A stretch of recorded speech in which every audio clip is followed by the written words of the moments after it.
Tonight, Canadian politics changed irreversibly. A Conservative MP crossed the floor, and sources say he won't be the last. Why would an MP abandon their own party? Because the ship is sinking. Breaking tonight, Canadian politics just shifted irreversibly. Conservative MP Chris Dantram didn't hesitate. He crossed the floor. And sources say he won't be the last. You're watching Canada's political landscape transform in real time. Everyone believed Mark Carney's minority government was vulnerable, that early elections were inevitable, that Pierre Poilievre's opposition would force him into submission. They were all utterly incorrect. Ottawa, this week. Standing before cameras, newly minted Liberal MP Chris Dantram made a statement that sent shockwaves through Parliament Hill. "I won't be the last Conservative to leave that caucus," he declared. Translation, the exodus has just begun, and Poilievre's grip on his party is collapsing faster than anyone anticipated. What's happening right now in Ottawa isn't confusion. It's conviction. Conviction in leadership that actually delivers. Conviction in a vision that puts Canada first.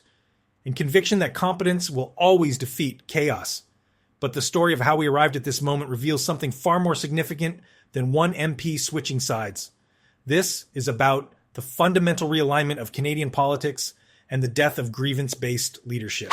Dear viewers, between the 2025 election and today, something extraordinary happened in Canadian political relationships. Poilievre pushed too hard. Moderate Conservatives said no, and Mark Carney, steady, professional Carney, became the leader. Even opposition MPs started trusting. This isn't just about one floor crossing. This is about the complete collapse of divisive politics as a strategy and the rise of measured competence as the new currency of power. Let's be absolutely clear about what you're witnessing. For months, political insiders whispered that Carney's government was hanging by a thread. 3 seats shy of a majority, facing an aggressive opposition, dealing with Trump's tariff threats, the narrative was simple. Carney was weak, vulnerable, barely holding on. The punditry class had written his political obituary before the ink dried on the election results. But here's what they missed. Poilievre was busy performing outrage on Twitter. Carney, he was actually building coalitions. Real ones. The kind that matter when votes get counted. Look, the Conservative leader spent his time attacking the RCMP, burning bridges with moderates. Meanwhile, Carney was doing something far more dangerous to the opposition.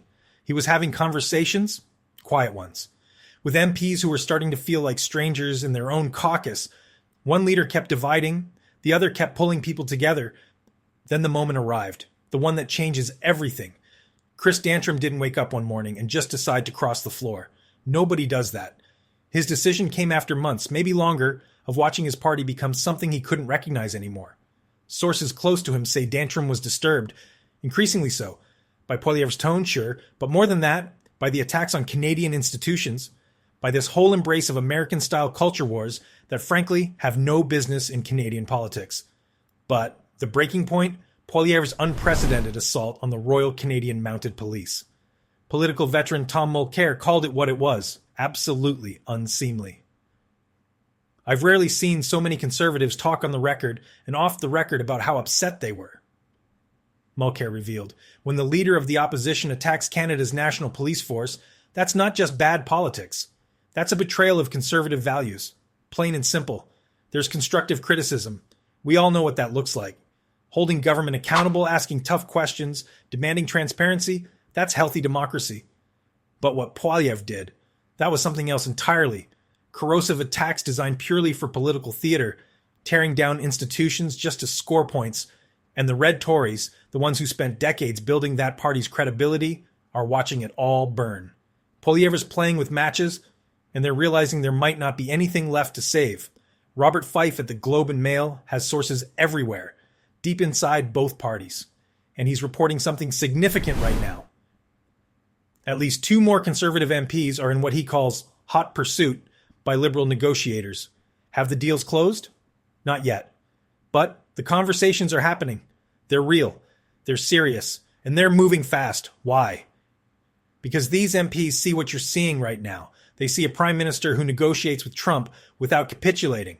They see a government that's rebuilding Canadian industry without nationalist hysteria. They see leadership that appeals to their values far more than the chaos consuming their own party. let me paint you the picture of what's actually happening inside Conservative caucus meetings right now. Multiple insiders describe an atmosphere of paranoia and micromanagement. Poilievre, they say, controls everything down to how MPs phrase their social media posts. Dissent isn't tolerated, it's punished. Questions aren't welcomed, they're seen as disloyalty. This isn't a political party, it's becoming a personality cult. And personality cults don't survive first contact with reality. Meanwhile, Mark Carney is doing something revolutionary in modern politics. He's being boring. Deliberately, strategically boring. No Twitter feuds, no inflammatory sound bites. No performative outrage, just competent governance, fact-based policy, and diplomatic mastery. And you know what? It's working spectacularly. Recent polling tells the story the media won't. Carney's approval rating has surged nearly 20 points ahead of Poilievre. 20 points. In Canadian politics, that's not a gap, that's a chasm. Canadians are exhausted by division, tired of leaders who govern through grievance, and hungry for someone who treats them like adults capable of handling complex truths. Here's what the next few weeks look like, and pay close attention because this timeline matters. The federal budget is coming. Carney needs to pass it to maintain confidence and continue governing. If he can secure just 3 more MPs through floor crossings, independent agreements, or creative coalition building, he transforms his minority into a functional majority. Not officially, not on paper, but in practical governing terms. And that terrifies Poilievre's inner circle, because they understand what you need to understand. Every MP that leaves doesn't just weaken Conservative numbers. Each defection validates the narrative that Poilievre's leadership is fundamentally flawed. Every moderate who walks out the door tells voters that the reasonable Conservatives, the ones who built the party's credibility, don't believe in where it's heading. Think about the optics for just a moment. An opposition MP doesn't cross the floor lightly. It's career-threatening, personally difficult, and politically risky. Your former colleagues treat you as a traitor. Your constituents question your integrity. The media scrutinizes every motivation. Nobody does this for ambition or opportunism. They do it when the alternative, staying where they are, becomes morally or politically untenable. Chris Dantram looked at his options. He could remain in a party led by someone who attacks Canadian institutions, who imports American-style division, who sees politics as performance art rather than public service. Or he could join a government that, regardless of party label, actually reflects his values. Fiscal responsibility, social moderation, respect for institutions, and competent governance. For him, the choice became obvious. And he's not alone in that calculation. Robert Fife's reporting makes clear that multiple Conservative MPs are running the same math. They're watching Carney handle Trump with diplomatic skill, while Poilievre tweets attacks on the Prime Minister for defending Canadian interests. They're watching Carney build industrial policy that creates jobs, while Poilievre offers only criticism without alternatives. They're watching competence succeed while chaos fails, and they're making decisions accordingly. Let's talk about what Carney has actually accomplished, because the substance matters as much as the symbolism. When Trump threatened Canada with devastating tariffs, Carney didn't panic. He didn't retaliate emotionally. He assembled his economic team, crafted a sophisticated response, and negotiated from a position of principle. When Trump demanded concessions on energy policy, Carney said no, respectfully, diplomatically, but absolutely no. Canadian sovereignty is non-negotiable. The result? Trump backed down. Not completely, not permanently, but enough to demonstrate that calm, measured leadership achieves what bombastic posturing cannot.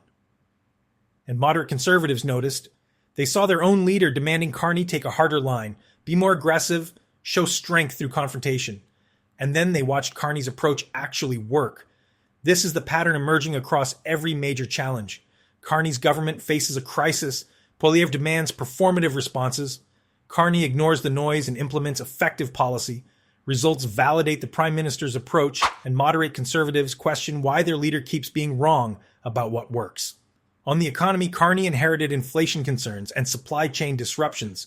His response: long-term industrial strategy focused on critical minerals, green technology, and domestic manufacturing. Not flashy, not designed for viral clips, but substantive policy that creates generational opportunity. Poilievre criticized it as government overreach. 6 months later, the international investment is flowing into Canada at historic levels. On healthcare, Carney negotiated new federal-provincial agreements that increase funding while demanding accountability.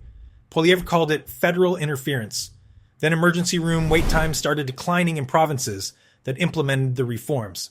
Pattern recognition isn't difficult when reality keeps proving one leader right and the other wrong. But here's what makes this moment genuinely historic. We're not just watching one government succeed or one opposition fail. We're witnessing a fundamental realignment of Canadian political identity. For years, the country oscillated between vague progressive promises and reactionary conservative opposition. The center, that pragmatic space where most Canadians actually live, was abandoned by both major parties. Carney has reclaimed that center not through triangulation or political calculation, but by governing as a genuine centrist. Fiscally responsible without being cruel, socially progressive without being preachy, internationally engaged without being subservient. Think about what Carney's actually done here. He's pulled together the same kind of coalition that Pierre Trudeau had, that Jean Chrétien commanded for years. You know who's in it? Moderate liberals, yes, but also people who honestly could have been red Tories in another era. Business leaders who just want some stability for once, and regular voters, the majority, frankly, who are tired of government being one long culture war. As that center comes back together, something else is happening. Poilievre's party is drifting further and further from where most Canadians actually are. His base loves it, don't get me wrong. They love the aggression, the attacks, the whole us versus them thing. But here's the problem with that strategy. His base alone doesn't win elections. He needs moderates, needs centrists, needs persuadable voters. And every time he attacks institutions, every time he imports American division, every time he chooses performance over policy, he pushes those voters into Carney's waiting coalition. Tom Mulcair, former NDP leader and no friend of Liberal governments, said something remarkable this week. He called what's happening a generational realignment of parliamentary politics. Translation, this isn't temporary, this isn't cyclical, this is structural change that will define Canadian politics for decades. Think about what happens next if 2 or 3 more MPs cross the floor or agree to support the government. Carney gains effective majority control. He passes his budget. He implements his industrial strategy. He continues negotiating with international partners from a position of strength. And with every success, the narrative that Poilievre tried to build, weak prime minister, failing government, inevitable collapse, crumbles completely. But the implications extend beyond this parliament. If Poilievre can't hold his own caucus together, if moderate conservatives keep abandoning him, if his approval ratings remain 20 points underwater, the pressure inside his party becomes unbearable.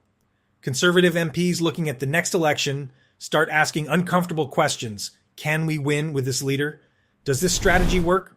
Are we building toward victory or cementing ourselves as permanent opposition? And here's the truly devastating reality for Poilievre. He's created this crisis himself. Nobody forced him to attack the RCMP. Nobody demanded he import American culture war tactics.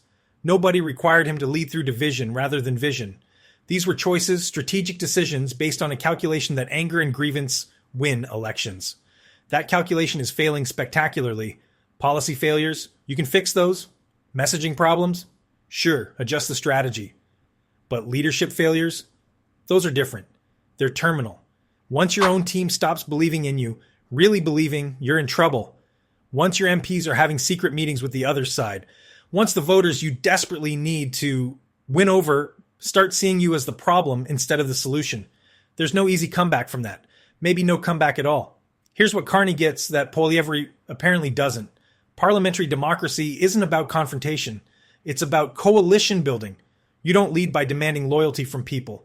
You earn their trust. You don't succeed by exploiting problems for clicks. You actually solve them. And you don't build movements that last by constantly purifying your ranks. You expand the tent.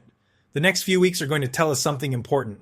Is this moment just a footnote, or are we watching a genuine turning point?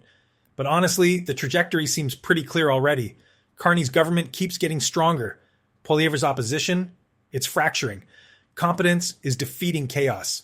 Substance is overwhelming style. Canadians are making a choice right now. Calm leadership over performative outrage. It's that simple and that significant. So, when another Conservative MP crosses the floor in the coming days, and trust me, you will see it happen. Understand what you're actually witnessing. This goes beyond party politics, beyond personal ambition. What we're watching is a fight over fundamental values, over what kind of country Canada wants to be, and ultimately over which style of leadership actually delivers real results. The floor crossings will continue, The polling gap will widen. The story you're watching right now, how Mark Carney rebuilt Canada's political center while Pierre Poilievre lost his party's soul. Political scientists will be studying this for generations.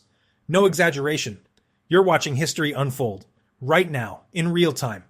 Not because one MP changed parties, but because an entire model of leadership is being validated while another collapses. Mark Carney isn't just winning politically. He's redefining what successful governance looks like in an age of division. Calm, competent, and unapologetically Canadian.